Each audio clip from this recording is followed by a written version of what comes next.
और दिल्ली बॉर्डर किसानों के आंदोलन का आज 26वां दिन है। हर गुजरते दिन के साथ ये घमासान बढ़ता जा रहा है। केंद्र सरकार किसानों के मन की आशंका को दूर करने के लिए इस कानून में संशोधन को तैयार है, लेकिन किसान कानून वापसी की मांग पर अड़े हुए हैं और इसीलिए समाधान का रास्ता निकल नहीं पा रहा। और इस बीच आज से कानून का विरोध कर रहे किसानों ने अनशन का भी ऐलान कर दिया है। आज से किसान सभी मोर्चों पर 24 घंटे लगातार भूख हड़ताल की शुरुआत करने जा रहे हैं। 23 तारीख को किसान दिवस मनाने की तैयारी भी है और किसानों ने देशवासियों से भी अपील की है कि इस दौरान एक वक्त का खाना छोड़ेंगे। 25, 26 और 27 तारीख को किसानों ने हरियाणा के सभी टोल प्लाजा को आम लोगों के लिए मुफ्त करवाने का ऐलान किया है। 27 तारीख को प्रधानमंत्री नरेंद्र मोदी के मन की बात कार्यक्रम के दौरान थाली बजाकर लोगों से कृषि कानून के खिलाफ विरोध प्रकट करने की भी अपील किसानों ने की है। दूसरी तरफ 26 और 27 तारीख को किसान नेताओं ने कृषि सुधार कानूनों को निरस्त करवाने के लिए एनडीए के सहयोगियों को घेरने का प्लान भी तैयार किया है ताकि सरकार पर दबाव डाला जा सके।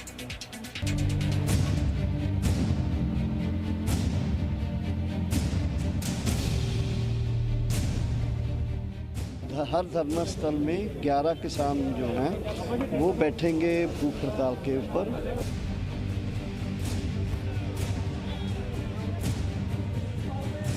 हम आंदोलन में बने रहेंगे और ये आंदोलन चलाते रहेंगे।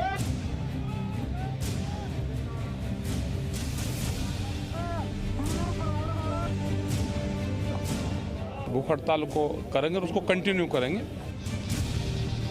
तो क्या किसान आंदोलन का हल अब अन्नदाता के अनशन से निकलेगा? दिल्ली की कड़कड़ाती ठंड में अन्नदाता के आक्रोश की तपिश साफ महसूस की जा सकती है। किसान आंदोलन का आज 26वां दिन है और बात जहां से शुरू हुई थी वहीं अटकी हुई है।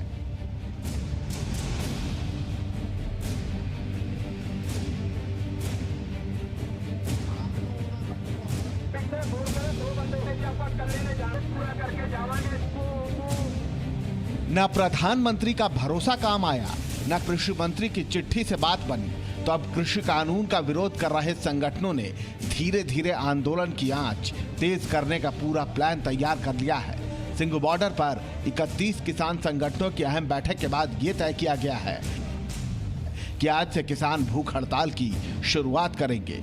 सभी प्रदर्शन स्थलों पर 24 घंटे भूख हड़ताल की जाएगी। रोजाना 11-11 अलग अलग किसान प्रदर्शन स्थल पर भूख हड़ताल करेंगे। 23 दिसंबर को किसान दिवस के रूप में मनाया जाएगा। किसान संगठनों ने देशवासियों से इस दिन एक वक्त का खाना छोड़ने की अपील की है। वहीं 25, 26 और 27 दिसंबर को टोल प्लाजा पर प्रदर्शन की तैयारी है। किसान संगठनों ने हरियाणा के टोल नाकों को लोगों के लिए मुफ्त करवाने का ऐलान किया है। सरकार पर दबाव बनाने के लिए 26 और 27 दिसंबर को एनडीए के सहयोगियों का भी घेराव करने की तैयारी है। 27 दिसंबर को प्रधानमंत्री नरेंद्र मोदी के मन की बात कार्यक्रम का भी विरोध किया जाएगा। किसान संगठनों ने लोगों से कहा है कि जितनी देर कार्यक्रम चले थाली बजाकर विरोध जताएं। भूख हड़ताल को करेंगे और उसको कंटिन्यू करेंगे। 24 घंटे टू 24 घंटे ऐसे उसको जोड़ेंगे। जितनी भी यहाँ पे जत्थेबंदी चारों तरफ जो दिल्ली के हैं वो करेगी, एक उससे जुड़ाव पूर्ण रूप से महसूस होगा। दूसरा है कि 23 तारीख को ये क्या है कि एक दिन का आम पब्लिक कोई भी एक दिन का भोजन का त्याग करे। वो किसान दिवस है, चौधरी चरण सिंह जी का जन्मदिन है, तो उस पर एक दिन का भोजन वो त्याग सकता है। सारे के सारे टोल आपने फ्री करने का भी बोला है। ये हरियाणा में करा है कि इसको पर्ची फ्री 3 दिन करा जाएगा इसको। एक कॉल के रूप में हमने 23 तारीख को, जिस दिन किसान दिवस होता है, उस किसान दिवस को पूरे देश में किसान दिवस के रूप में मनाते हुए पूरे देश के लोगों को कॉल दिया है कि उस दिन अपने अन्नदाता जो बैठे हैं देश के, दिल्ली के इर्द गिर्द बैठे हैं, वो उसके लिए एक टाइम का अन्न जो है उसको खाना छोड़ दे, यानी लंच को कम से कम उस दिन ना ग्रहण करें। और इसके बाद आ गया 23 के बाद 25, 26, 27। 25, 26, 27 का कॉल है कि 25, 26, 27 को हरियाणा के लिए कॉल है कि हरियाणा के टोल प्लाजा जो है उस दिन फ्री कर दिए जाएंगे। यानी आंदोलन को धार देने की पूरी तैयारी है। चिंता सरकार को भी है, इसलिए वो संवाद से समाधान का रास्ता निकालना चाहती है। पर मुश्किल ये है कि सरकार अपनी सुना रही है और नाराज किसान अपनी पर अड़े हैं। तो समाधान होगा कैसे? दिल्ली से अमित भारद्वाज के साथ ब्यूरो रिपोर्ट, जी मीडिया। तो सरकार संवाद की आस में बैठी है, लेकिन यहां किसानों ने अब इस आंदोलन की आगे की रणनीति क्या होगी वो तय कर दी। और देखिए, अब आज से घमासान ये बढ़ता ही जा रहा है। जो रणनीति फिलहाल किसान संगठनों की तरफ से तय की गई है उससे तो यही लग रहा है। बहरहाल, दो सहयोगी मेरे साथ इस वक्त जुड़े हुए हैं। गाजीपुर बॉर्डर से प्रमोद मेरे साथ हैं, सिंगू बॉर्डर भी चलेंगे, मनीष शुक्ला मेरे साथ वहां से हैं। लेकिन पहले आपके पास आऊंगी प्रमोद, क्योंकि अब अनशन की तैयारी है। आज से रोजाना भूख हड़ताल, 11-11 किसान रोज अलग अलग मोर्चों पर किसान आंदोलन के तहत भूख हड़ताल करेंगे। जी बिल्कुल शिरीन, ये किसान जो संगठन है उन्होंने तय किया है कि वो सिर्फ बॉर्डर पे बैठे ही नहीं रहेंगे, बल्कि अलग अलग तरीके से सरकार तक अपनी आवाज़ पहुंचाएंगे। उसके लिए चाहे अनशन हो, चाहे थाली ताली बजाना हो, या फिर जो मन की बात है उसका विरोध करना हो, या टोल प्लाजा को फ्री करना, इस तरीके के हथकंडे अपनाकर वो सरकार तक अपनी बात पहुंचाना चाहेंगे। लेकिन सरकार ने साफ कर दिया है कि वो संवाद से ही किसी भी समस्या का हल निकालेंगे। इस कानून में संशोधन करने को तैयार है, क्योंकि सरकार को काफ़ी देश के अलग अलग राज्यों से जो किसान संगठन है उनका समर्थन भी मिल रहा है। ऐसे में ये बिल किसान विरोधी है, सरकार ऐसा नहीं मानती, और इसमें जो किसानों की शंकाएं हैं उसको दूर करने के लिए किसान तैयार है। संवाद के सारे दरवाजे खुले हुए हैं। सरकार बात करना चाहती है, लेकिन किसान जो है वो हाँ या ना पर अड़ गए हैं कि बिल जब तक वापस नहीं होगा वो इससे कम मानेंगे नहीं। और सरकार तो इस मामले ऐसे में बिल्कुल जो ये गतिरोध है ये सुलझता हुआ नहीं दिख रहा। आने वाले काफ़ी दिनों तक इसी तरीके का रहेगा, क्योंकि कोई भी समस्या का जो समाधान है वो बातचीत से ही निकलता है। और अब किसान जो है वो बातचीत नहीं करना चाहते। उनकी सीधी मांग है कि आप ये तीनों बिल वापस लो, जबकि सरकार ने साफ कर दिया है कि ये बिल वापस नहीं होंगे, किसानों के हित में है। उनको जो भ्रम फैलाया जा रहा है, ठीक वैसे ही जैसे नागरिकता कानून के वक्त फैलाया गया था कि लोगों की नागरिकता चली जाएगी, ऐसा ही भ्रम यहाँ पे फैलाया जा रहा है कि MSP से कम में फसल बेचनी पड़ेगी, मंडियाँ ख़त्म हो जाएगी। और उसी तरीके से जबकि जागरूक सरकार करना चाहती है, किसानों के ज़रिए ही किसानों को समझाना चाहती है कि इस कानून के क्या फ़ायदे हैं, भविष्य में उनकी आमदनी कैसे बढ़ सकती है, किस टेक्नोलॉजी से वो अपनी फसल को की पैदावार को ज़्यादा कर सकते हैं। तो ये सरकार की भी रणनीति है। सरकार के सांसद मंत्री जो है वो गांव-गांव और जाकर ये चौपाल करके उन्हें समझा रहे हैं, क्योंकि सिर्फ हरियाणा और पंजाब का ही ज़्यादातर किसान है जो कि आंदोलन कर रहा है, लेकिन देश के बाकी जो राज्यों के किसान हैं उन्होंने जो है सरकार को समर्थन भी दिया है। कल बाकायदा पश्चिम उत्तर प्रदेश से हज़ारों की संख्या में किसान आए थे, उन्होंने कृषि मंत्री को अपना ज्ञापन सौंपा और इस बिल के समर्थन में इंदिरापुरम में लाल किला मैदान पे एक बाकायदा रैली करी। तो नाकाम होती दिख रही है प्रमोद। सरकार भले संवाद की बात कर रही हो, जागरूकता अभियान चला रही हो, लेकिन यहाँ किसानों को तो फिलहाल सरकार की बात समझ नहीं आ रही और इसीलिए अब वो संवाद से भी परहेज कर रहे हैं, आंदोलन को आगे बढ़ा रहे हैं। मैं मनीष आपके पास भी आती हूँ, लेकिन इसी बीच बड़ी खबर ये भी है कि किसान आंदोलन के बीच फंडिंग को लेकर भी अब जो तकरार चल रही है वो तेज हो गई है। भारतीय किसान यूनियन एकता उग्राह का दावा यह है कि किसान यूनियन उग्राह के अध्यक्ष जो कि जोगिंदर जिनका नाम है, उन्होंने कहा है कि सरकार ने विदेशी फंडिंग की जानकारी मांगी है, सरकार ने FCRA रजिस्ट्रेशन की जानकारी मांगी है। उग्राह के मंच पर देशद्रोह आरोपियों के पोस्टर लगे थे, जिसके बाद अब ये जानकारी मांगी गई है। ये उग्राह के जो अध्यक्ष हैं उनकी तरफ से जानकारी दी गई है कि सरकार ने FCRA रजिस्ट्रेशन की जानकारी मांगी है। तो अब ये जो विदेशी फंडिंग के जो इसको लेकर आरोप लगते रहे हैं, उसे लेकर तकरार किसानों के बीच और सरकार के बीच अब ये तेज होती दिखाई दे रही है। भारतीय किसान यूनियन एकता उग्राह का ये दावा है कि सरकार की तरफ से FCRA रजिस्ट्रेशन की जानकारी उनसे मांगी गई है। उग्राह के मंच पर आपको तस्वीरें भी हम दिखा रहे हैं, किस तरह से जो पोस्टर लगाए गए थे, उन पोस्टर्स में आखिर किस तरह की बातें सामने आ रही थी। देशद्रोह के जो आरोपी थे उनके वो पोस्टर थे, उनकी रिहाई की मांग उन पोस्टर्स के जरिए की गई थी। तो अब इसे लेकर ये एक नई तकरार जो है वो किस तरह से आगे बढ़ रही है ये भी आप समझ सकते हैं। लेकिन देखिए, जो अब ये घमासान है ये थमेगा कैसे, सवाल अभी भी यही है। किसान मानने को तैयार नहीं, वो हाँ या ना वाली स्थिति में अभी भी हैं, लेकिन सरकार का साफ कहना है, गृह मंत्री ने कल कहा कि हाँ या ना संवाद नहीं होता, संवाद के लिए आपको बैठकर बात करनी होगी। मनीष, ये कैसे अब मुमकिन होगा, क्योंकि संवाद तो जरूरी है और हाँ या ना संवाद नहीं होता। गृह मंत्री कल भी साफ कर चुके हैं इस बात को लेकर, लेकिन किसानों ने तो अब आज से नई रणनीति शुरू कर दी है। जी हाँ, बिल्कुल। देखिए, ये कहीं ना कहीं ऐसे रुख की तरफ जा रहा है जहाँ पे कोई संवाद नहीं करना चाहता। लेकिन आपने जो विदेशी फंडिंग की बात उठाई है शिरीन, मैं आपको बता दूं कि फॉरेन कंट्रीब्यूशन रेगुलेशन एक्ट बना हुआ है, FCRA जिसको कहते हैं, जिसमें अगर विदेश से पैसा किसी भी NGO को आता है तो उसकी जानकारी देनी होती है सरकार को। ये बाकायदा रूल है सबके लिए कि पैसा कहाँ खर्च हो रहा है, कितना पैसा आया है और कितना खर्चा आप कर सकते हैं और किस लिए खर्चा कर सकते हैं। क्योंकि ऐसा नहीं हो सकता कि फंडिंग इस वजह से भी आया जाए कि किसी देश को अस्थिर कर दिया जाए या प्रदर्शन के लिए पैसा खर्च किया जाए। इसका एक बड़ा सेट रूल है और कहीं ना कहीं एक आशंका भी है कि विदेशों से काफ़ी फंडिंग आ रही है किसान प्रोटेस्ट के नाम पर, और इसमें कुछ देशों की कुछ जगहों पर साजिश भी हो सकती है कि भारत को डिस्टेबलाइज किया जाए।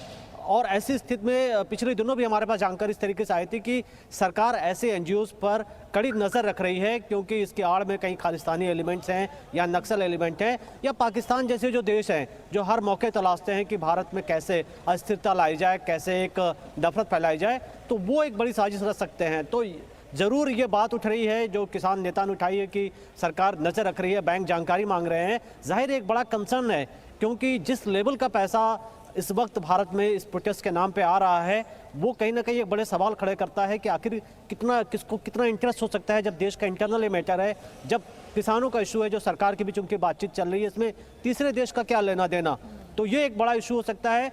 लेकिन हम यही शुरू से बात कर रहे हैं कि लोकतंत्र देश है जहाँ सबको प्रदर्शन करने की आज़ादी है, किसी के इश्यूज हो सकते हैं, लेकिन इसका ये मतलब नहीं कि कोई बातचीत ना करे, संवाद ना करे। और सरकार ये कह रही है कि वो बातचीत करना चाहते हैं किसानों के साथ, हर मुद्दे को लेकर के वो डिस्कशन करना चाहते हैं। किसान है कि वो कानून चाहते हैं कि तारीख आप तय कीजिए और उसी तारीख पर संवाद सरकार उसके लिए तैयार है। लेकिन फिलहाल क्या होगा आगे ये समझ नहीं आ रहा, क्योंकि किसानों का अभी भी एक ही जो स्टैंड पहले से रहा है, हाँ या ना में सरकार जवाब दे। बहुत शुक्रिया आप दोनों का हमारे साथ जुड़ने के लिए, इस डिटेल्स के लिए।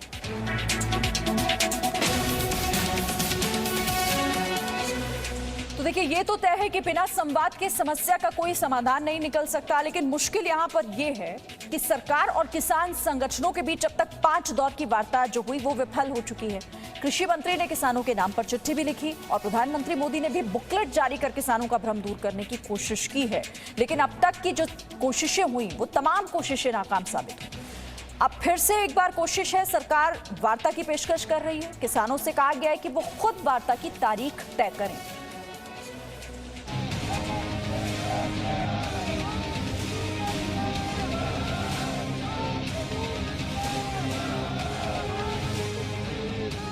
क्या कोई डेयरी वाला आपसे दूध लेने का कॉन्ट्रैक्ट करता है तो आपकी गाय भैंस ले जाता है क्या?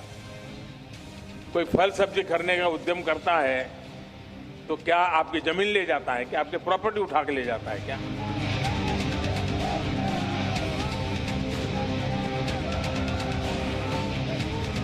कि पहले जैसे MSP दी जाती थी वैसे ही दी जाती रहेगी। MSP न बंद होगी न समाप्त होगी।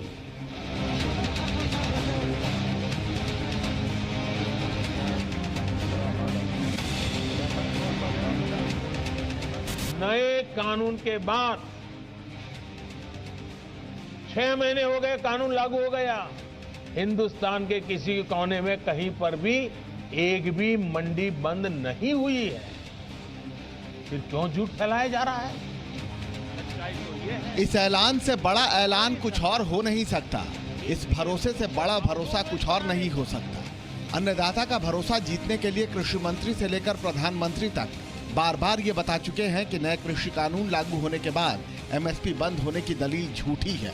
APMC मंडियों के बंद होने का दावा भी गलत है और किसानों की जमीन पर कब्जे का भी बस भ्रमजाल फैलाया जा रहा है।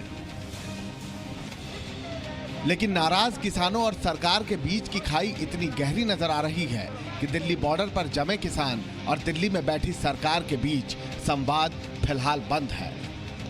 और इसीलिए सरकार की ओर से एक बार फिर वार्ता के जरिए आंदोलन को खत्म करने का रास्ता निकालने की कोशिश की गई है। केंद्र सरकार की ओर से नाराज किसानों को एक बार फिर चिट्ठी भेजी गई है। कृषि मंत्रालय के संयुक्त सचिव विवेक अग्रवाल ने किसान नेता दर्शन पाल को ये चिट्ठी लिखी है और बातचीत के लिए तारीख का सुझाव मांगा है। इस चिट्ठी में जो बातें लिखी गई है उसे समझना बेहद जरूरी है, क्योंकि इसके मुताबिक पंजाब में किसानों के आंदोलन के दौरान ही 8 अक्टूबर को कृषि सचिव ने बातचीत की पेशकश की, जिसे ठुकरा दिया गया। फिर 14 अक्टूबर को बातचीत का दूसरा न्योता दिया गया। बातचीत हुई भी, लेकिन इसमें शामिल हुए नेताओं ने कृषि कानून पर सरकार की दलील अनसुनी कर दी। पंजाब में रेल रोके जाने की वजह से गठित कमेटी ने 13 नवंबर को दोबारा बातचीत की। इसमें कृषि मंत्री नरेंद्र सिंह तोमर, रेल मंत्री पीयूष गोयल और वाणिज्य राज्य मंत्री सोम प्रकाश भी शामिल रहे। बातचीत में मुद्दा सुलझाने के लिए एक समिति बनाने का प्रस्ताव दिया गया, लेकिन सरकार का प्रस्ताव ठुकराकर 26 नवंबर को आंदोलन की घोषणा कर दी गई, जिसके बाद सरकार की ओर से फिर से 3 दिसंबर को बातचीत की पेशकश की गई। लेकिन किसान संगठन उससे पहले ही दिल्ली बॉर्डर पर आ गए, जिसके बाद सरकार ने आंदोलन जल्द खत्म करने के लिए 1 दिसंबर को बातचीत की और तब से लेकर अब तक 5 दौर की वार्ता के बाद भी आंदोलन जारी है। तो सवाल यह है कि क्या संवाद के जरिए समाधान के सारे रास्ते बंद हो चुके हैं और नाराज किसानों को मनाने के लिए अब सरकार के पास सिर्फ कानून वापस लेने का ही रास्ता बचा है? ब्यूरो रिपोर्ट, जी मीडिया। तो सरकार बातचीत की कोशिश तो कई बार कर चुकी है, लेकिन आंदोलन खत्म होने का रास्ता नहीं निकल सका। जी न्यूज से खास बातचीत में गृह मंत्री अमित शाह ने भी यही कहा कि जब तक संवाद में हाँ या ना वाली भाषा होगी, समाधान मुश्किल। हम तो ऐसी ही आशा करते हैं जरूर होगा। तो प्रधानमंत्री जी ने स्वयं कहा है कि हम खुले मन से हर सवाल को सोचने के लिए तैयार है, मगर किसी ने भी जिद नहीं करनी चाहिए। यस और नो ये भाषा नहीं होती है संवाद की भाषा है वो हमें भी सुने, हम उनको भी सुने और जो उचित है इस पर निर्णय हो।